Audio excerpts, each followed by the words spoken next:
So I'll say this right off the bat, UFC 229 was an incredible night of fights. From Derek Lewis knocking out Alexander Volkov and his hilarious post-fight interview. I'm here with the winner, Derek Lewis. Derek, why'd you take your pants off? My balls was hot. I understand. To Tony Ferguson and Anthony Pettis' back and forth war, to Conor McGregor coming back from a 2-year layoff and making his highly anticipated return against undefeated lightweight Khabib Nurmagomedov, UFC 229 absolutely killed it. But as many of you already know, the main event between Conor and Khabib wasn't even the highlight of the evening. It was what followed after the fight that stole the show, which was a chaotic post-fight brawl. Now, whether you're a longtime fan who's followed the sport closely, or only a casual fan who tunes in every once in a while, my guess is many of you are still confused and left with many questions as to what exactly happened at UFC 229. So let me try to explain. Before I go into details, let me just say that the build-up to the fight included some of the most controversial moments in the company's history, with many feeling it was unethical to use the footage of Conor's infamous bus attack to promote the fight. The build-up also saw Conor take things to a personal level by mocking Khabib's countrymen and calling Khabib's father a coward. Conor had written an Instagram post about your dad calling him a coward. Did that affect you in any way? The Chechen people know what I'm talking about when I call this man a coward. Him and Kadyrov were at a mosque together, and he posts a picture of Kadyrov on his Instagram site. Kadyrov is the Chechen dictator, a crazy man, don't get me wrong. Khabib's father posts a picture up, and the caption is, "Together we are stronger." It's such fake respect out of fear. If the tables were turned and there was an opportunity for his father to stab that man in the back, he would do it in a heartbeat to take over. And he did not do nothing, and that's why he is a quivering coward, because he showed fake respect out of fear, and that's where that came from. Tensions were clearly high between both men, especially Khabib. The amount of anger and animosity Khabib had to endure during the promotion was unlike anything he had ever experienced before, and his emotions clearly reached a boiling point. Now, for those who missed it, I'll start by quickly summing up the main event. The fight with Conor and Khabib was spectacular. Khabib dominated the majority of the bout, and even managed to rock Conor with a huge right hand early in the second round. However, the fight was not without its controversies, as Conor could be seen grabbing onto Khabib's glove, kneeing down Khabib in the head, and even grabbing the fence, all of which are illegal. I think he's getting smashed. I agree, but you have no choice either. Illegal knee on the ground by Conor. A knee to the head of a downed opponent. Can't interlock the toes in the fence. McGregor got away with that one, still doing it. Herb Dean should be warning him there. This clearly frustrated Khabib, as Khabib could be seen telling referee Herb Dean that Conor grabbed his glove 3 times during the fight. Khabib finally closed the show in the 4th round, finishing McGregor with a neck crank. Now after the finish is when all hell broke loose. As the fight ended, Khabib walked over to Conor's corner, throwing his mouthpiece into the cage as he began screaming at Conor's teammate and close friend Dillon Danis. Look at him screaming at the corner. He's screaming at Dillon Danis. Khabib vaulted over the side of the cage and launched himself at Dillon Danis, attacking him and inciting a massive brawl that would spread across a sizable portion of the arena and even make its way into the cage. Oh, and now Khabib jumps the fence. Whoa! No! And he's going right at Dillon Danis.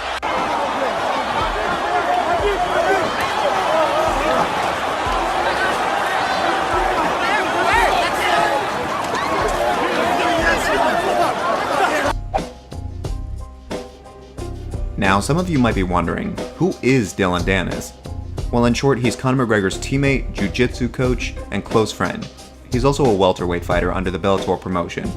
Dillon Danis has a well-known track record of disrespecting Conor's opponents during promotion, and UFC 229 was no exception.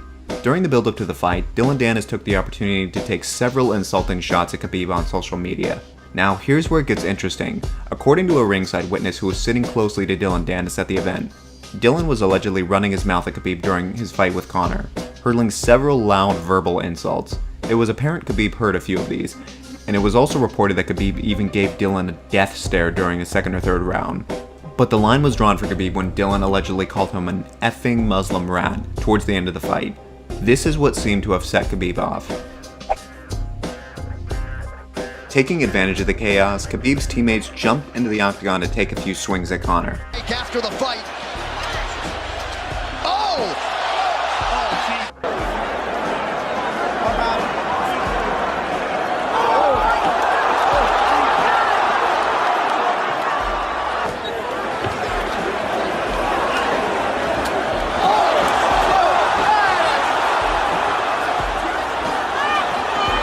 One of those teammates, UFC flyweight Zubaira Tukhugov, came up from behind McGregor and hit him in the back of the head. Now the reason why he attacked Conor apparently stems from the build-up to the fight. When the Irishman called out Zubaira for his loyalty to Khabib. Zubaira is from Chechnya, while Khabib is from Dagestan. Now for those who don't know, Chechnya and Dagestan actually have a long history of conflict. Conor had previously criticized Zubaira, saying, "A true Chechen would never take orders from a Dagestani man. This is treason. There is no worse treason." Now this clearly stirred emotions for Zubaira. Now many initial reports and footage actually made Conor McGregor appear as the victim in this situation, and at first it did seem that way. However, an alternate angle of the brawl which later surfaced showed Conor actually struck at Khabib's team first. In the video, Conor can be seen trying to follow Khabib out of the cage, with one of Khabib's cornermen coming up next to Conor, looking to go over the fence. Unprovoked, Conor McGregor appears to initiate the fighting and sucker punches Khabib's coach.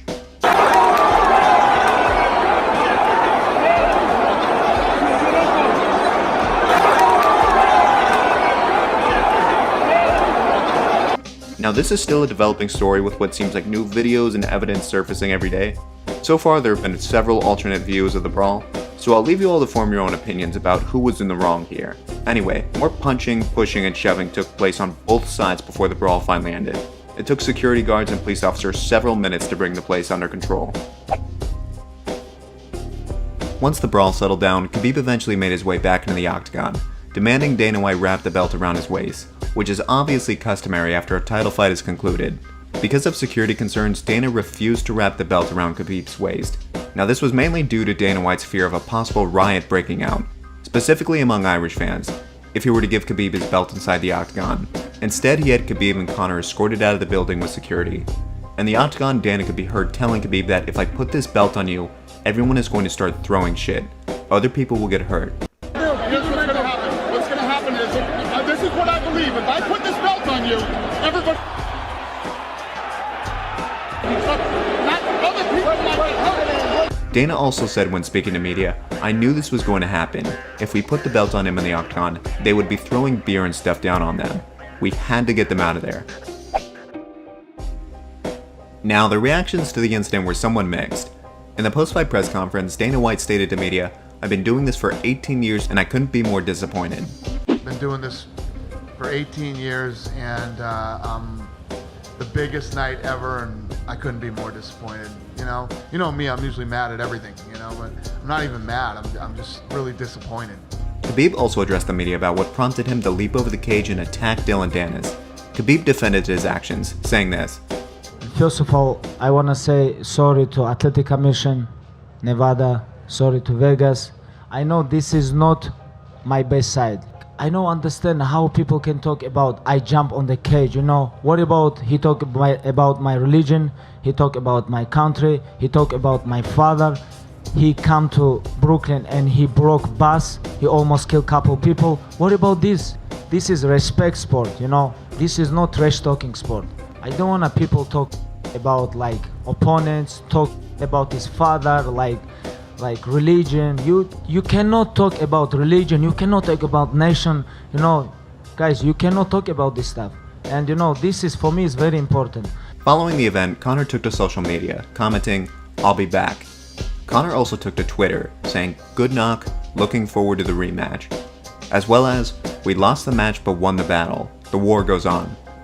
Dana White confirmed Conor's desire for a rematch by saying, "Conor McGregor's already called me, wanting a rematch." That's what Conor asked for. We'll see what happens with Khabib and what's next.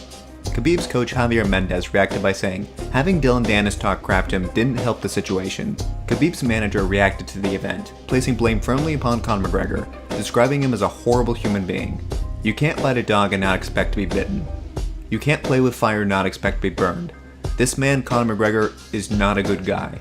John Kavanagh, Conor McGregor's coach, reacted by saying that I hope the Nevada State Athletic Commission is lenient on Khabib. Not just so we can get a rematch, I just love watching him fight. I can stretch myself to understand his reaction. It wasn't that big of a deal to me what Khabib did. It just really wasn't. Khabib's father was not happy with what happened, stating that he will impose a punishment tougher than the UFC's. I warned him, for me, discipline comes first. You do whatever you want in the octagon, but outside, this is the border of civilians, where there are children, women, and strangers. Now, 3 of Khabib's teammates were arrested that night following the incident. However, they were released shortly after, with Dana White confirming that Conor McGregor was refusing to press charges. Now, at the moment this is just a theory, but Conor may have refused to press charges given that he threw and landed the first physical blow. As of right now, it remains unclear. Dana White also confirmed that any contracted fighters who were involved in the brawl would never fight for the promotion again. Due to the incident, the NSAC decided to withhold Khabib's fight purse until they had a chance to investigate the situation. This means that as of posting this video, Khabib still has a $2 million check being withheld from him, at least until the investigation is complete. Conor, on the other hand, was granted his show money, which totaled to a disclosed payday of $3 million. Although what punishment hasn't yet been determined for Khabib, it is very likely he will face a massive fine, which will likely include a percentage of his fight purse, as well as a lengthy suspension. If Khabib is sentenced to a year-long suspension, it's possible the UFC will strip him of his lightweight title. White addressed the media later that night, clarifying that no decision had yet been made on whether Khabib would be stripped of his lightweight title. He also suggested that Khabib receive a $250,000 fine, as well as a 4 to 6 month suspension so Khabib could retain his title. Now, according to ESPN, the NSAC chairman Anthony Marnell stated that complaints will be filed against both McGregor and Khabib after officials were able to review previously unseen footage from the incident. Marnell later stated that the goal is to hold disciplinary hearings for the two fighters by the end of November. In an interview, he said, "We will be filing against Conor McGregor and Khabib Nurmagomedov. Because we withheld one purse, we will have to move expeditiously to a complaint and hearing. We have held 100% of one of the fighters' money, so the goal is to get the complaints out in the next 24 to 48 hours. What do you guys think? Let me know your thoughts in the comments below. As always, if you guys enjoyed the video, be sure to like and subscribe. Thanks so much for watching, guys, and I'll see you on the next video." Okay, we can resolve this. I know how you feel. We should talk. Okay, we can work this out. Oh, came into this fight unquestionably in the best shape of his life. Please understand, it was all business. 15 minutes in the books. It wasn't personal. And that's why he is a quivering coward. It was all personal to me.